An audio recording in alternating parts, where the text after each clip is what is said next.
All right, so you guys have sent us some really wild stuff this time. Yeah, this is Get ready for a deep dive into extraterrestrial invasions. psychic warfare. Jedi training. Oh yeah, it's all here. Seriously. Let's just dive right in. Okay, so right off the bat, Okay. the source material is just fascinating. Yeah. It's an interview between Cena and Cliff High, who's known for like Right. these fringe theories. Yeah, Cliff, he's been on our show before. Yeah, and Cena seems pretty new to all of Cliff's ideas, Yeah. which I think makes it even more entertaining. Oh, absolutely. Cena's reactions are like priceless. Oh yeah, for sure. But, okay, here's where it gets really interesting. Okay. Cliff presents this whole conversation as like Oh boy. a live-action role-playing game, Okay. a LNRP. Interesting. And he actually claims that it's designed to confuse Right. tracking software Okay. that he believes is monitoring everything online. It's a very deliberate choice by Cliff High, and it kind of makes you think about how we even interpret information online, Right. especially when it's presented in such a strange way. Yeah. Very unconventional. Yes. So we have this like fantastical narrative about alien invaders. Yeah. But then underneath that, there are these real concerns that he brings up Yeah. about surveillance and potential dangers facing a group he calls Oh, yeah. What is it? Earthers' First Tribe. Right. Earth's First Tribe. And he's very cryptic about who this tribe actually is, only mentioning that they're like resisting this invasion and facing some serious consequences. He calls it blowback. Blowback, yeah. And he even asks listeners to share the video, Yes. but not for views or popularity, Yeah. but to throw off those tracking algorithms. Right. It makes you wonder, is this a genuine concern or Okay, is this yeah. part of the LARP? Is he serious? Yeah, is he serious? That's the question. Yeah, I think either way it taps into this anxiety that a lot of people have about Oh, online privacy and how technology can be used against us. big time. Oh. Okay, so let's get into this whole invasion narrative. Uh-huh. Cliff believes Earth is being infiltrated by these extraterrestrials that he calls the bugs, The bugs. and he paints them as incredibly intelligent and manipulative, Oh, yeah. potentially even using other alien species like the Greys and reptilians as their pawns. They're like minions. Yes, exactly. There's like a whole hierarchy of alien species. Right, and then he goes on to claim that these bugs are running this huge Oh, yeah. hybrid program, Okay. creating beings that are part human, bug. part bug, and this is where it gets like really unsettling. Right. Cliff suggests that this program is so advanced that there are now second-generation hybrids being born. Second generation. Wow. That's what he says, and he even suggests that people in positions of power, Oh, boy. like the military, government, even the media, might already be compromised wow. by these hybrids. So it's like a chilling thought, right? Definitely. If even those leading society might not be fully human, Yeah. who can we trust? Exactly. And I think this idea of like widespread infiltration really ties into one of Cliff's central themes here. Okay. The loss of creativity in these hybrid beings. Okay. He sees creativity as this like fundamental difference Right. between humans and the bugs. So the bugs don't have any creativity. Well, he suggests that they prioritize order and control above all else. Oh, okay. So he's suggesting that this loss of creativity might be the goal of the program. It seems like that's what he's getting at. Wow, to create a population that's just easier to manage. Yeah, and he contrasts this with the human idea of creativity with what he calls episodic growth, Okay. which is characteristic of insects. Right. So he's suggesting that these bugs, with their rigid exoskeletons, Where they got to shed those to grow. right, and they might see our more fluid and unpredictable development as chaotic. Oh, so they don't like that. Yeah, as undesirable. Okay, now here's an interesting shift. Okay. Cliff points out this change in the language surrounding alien abductions. Mm-hmm. Like we're moving away from the term abductees, Right. which implies victims Yes. and more towards this idea of willing participants. Oh, interesting. So what do you make of that? Well, if we Mhm. connect it back to this whole narrative, Yeah. it suggests a progression of this invasion. Uh-huh. So the idea that those who were once taken against their will Right. are now willingly participating, maybe due to some advanced mind control, Right.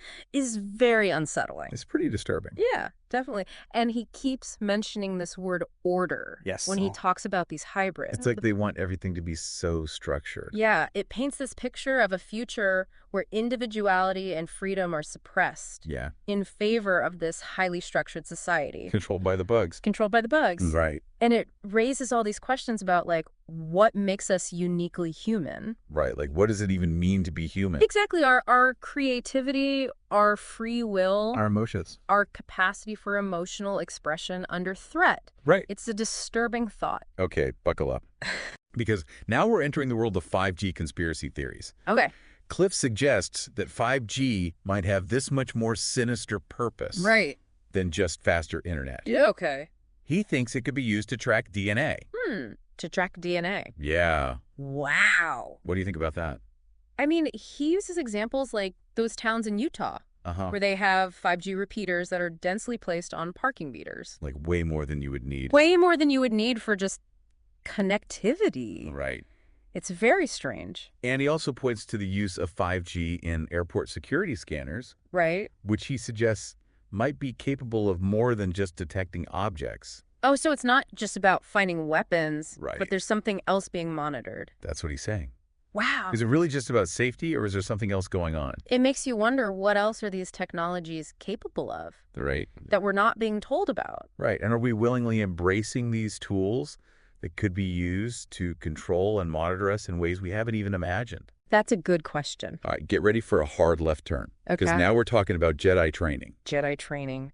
Cliff introduces this concept, suggesting that humans actually possess a form of telepathy What? through the vagus nerve. The vagus nerve. Yeah, have you heard about this? I mean, I know it's part of our nervous system. Yeah, Really important for regulating our bodily functions. including our emotional responses. Right? And so Cliff suggests that it allows us to pick up on the emotions of others, Oh, wow. almost like a sixth sense. Like we can sense how other people are feeling. Yes, and he gives examples like sensing someone's anger before they show any outward signs. Interesting. And then he describes how the bugs might be using this against us. Oh. This like vagus nerve telepathy Oh. to subtly manipulate our emotions. So they're using our own biology against us. Yes, to keep us docile and unaware. Yeah. But here's the twist. Okay. He suggests that we can learn to master our own vagus nerve response. Oh, so we can fight back? Yes, and that's where the Jedi training comes in. Okay, so it's not about lightsabers. Not exactly. Right. It's about harnessing the power of our own bodies and minds to become more aware, Mm-hmm. more resilient, Okay. and potentially even more psychic. Wow, that's pretty far out. It's about like tuning into those subtle signals inside us and like in our environment, Oh, yeah. like becoming aware of how our physical state can affect our mental and emotional state. Yeah. And then learning to like Yeah. use that to our advantage. Okay, so how do we actually do this Jedi training? Well, Cliff suggests a variety of techniques, both physical and mental. He talks about like specific postures and exercises that can stimulate the vagus nerve and alter our mental state. He even mentions things like diet Right. and certain substances that can enhance vagus nerve function. Can you give an example? Yeah, he specifically brings up reishi mushrooms. Okay. It's a type of medicinal fungus used in traditional Chinese medicine. And he suggests that drinking reishi tea before meditating Okay. can help you get into deeper states of relaxation and mental clarity. Wow, so we're talking about a holistic approach here, Yeah. connecting the physical and mental aspects of our being. Exactly. It's about recognizing that our bodies and minds are like Yeah. totally connected. Right. And by working with both, we can achieve like greater balance and resilience. So back to the idea of embodied cognition. Yeah.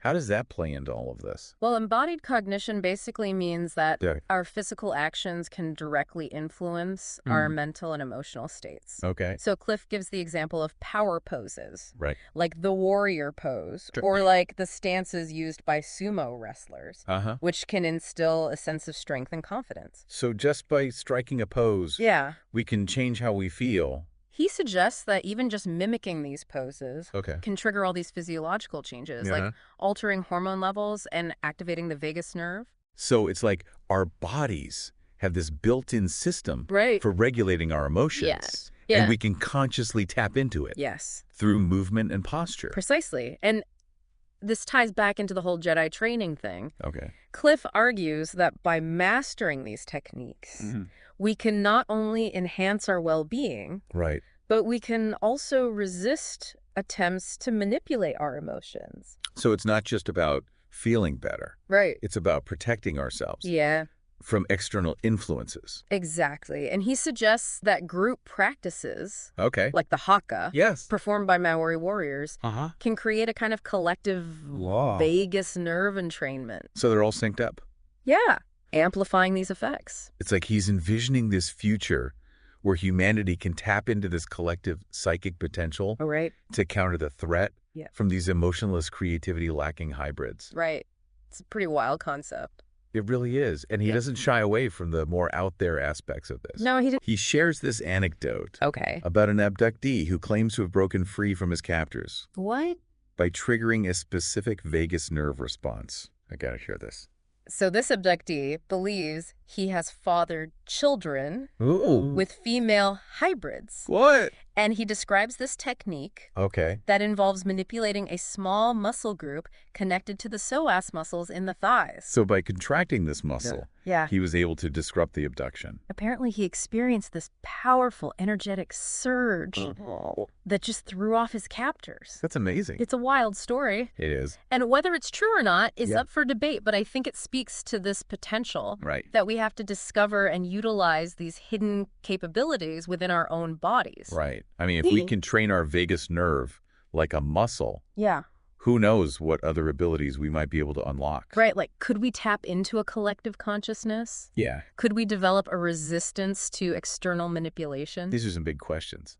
Yeah, they are. And I think the exploration of those questions is what Cliff is really encouraging here. It seems like it. He really emphasizes how crucial it is to be aware of those subtle manipulations, especially in a world where information and technology are increasingly used to influence our thoughts and behaviors. He seems particularly concerned about the media, right? Yes.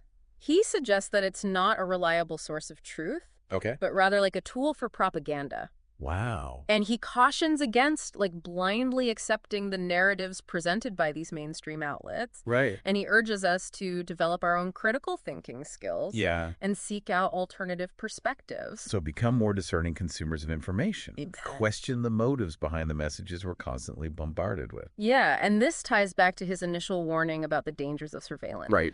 If our thoughts and actions are being monitored and manipulated, then becoming aware of those influences is the first step toward breaking free.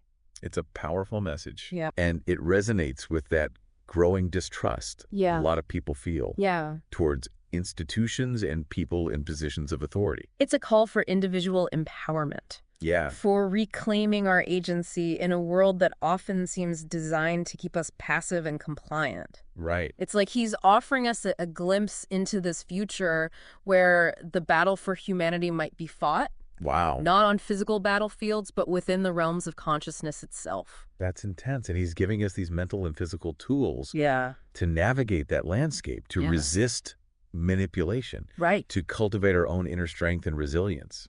It's a fascinating and empowering perspective. It is. Even if some of the details might seem far-fetched. Yeah, and it leaves us with this lingering question. What if there's more to reality than we've been led to believe? What if we possess these hidden potentials that we're only beginning to explore? That's a great question. So it sounds like we're talking about like a kind of awakening here. Becoming more conscious of these forces at play. Right.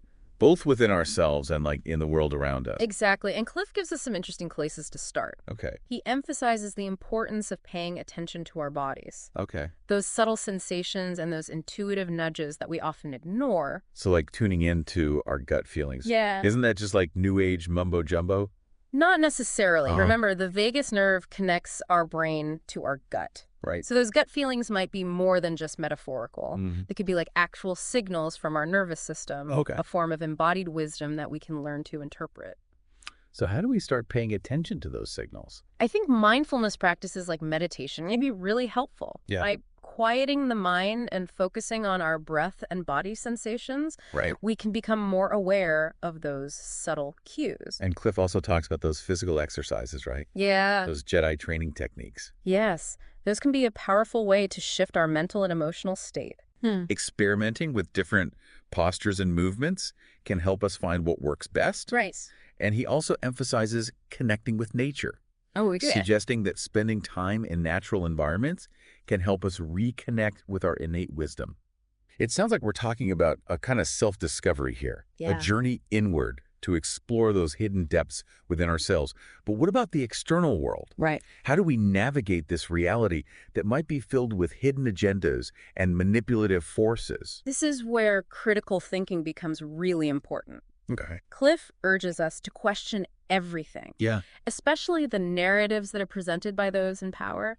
He encourages us to seek out alternative perspectives, Okay. engage in open-minded dialogue, and to trust our own intuition. So it's not about becoming paranoid Right. or rejecting everything outright, No. but about developing a healthy skepticism, Yeah. like a willingness to see things from multiple angles. Exactly. And remember, even if we don't buy into this whole alien invasion thing, these tools and techniques can still be really valuable in navigating the complexities of modern life. Right. Think about like all the stress we face, Oh, yeah. the constant barrage of information, the pressure to conform. All the time. These Jedi training practices can help us cultivate inner strength and resilience and allow us to stay grounded amidst all the chaos. So it's not just about surviving an alien invasion, No. but it's about thriving in the world as it is. Exactly. It's about reclaiming our power, our agency, our ability to choose how we respond to all these challenges we face. Exactly. And perhaps by cultivating this inner strength and awareness,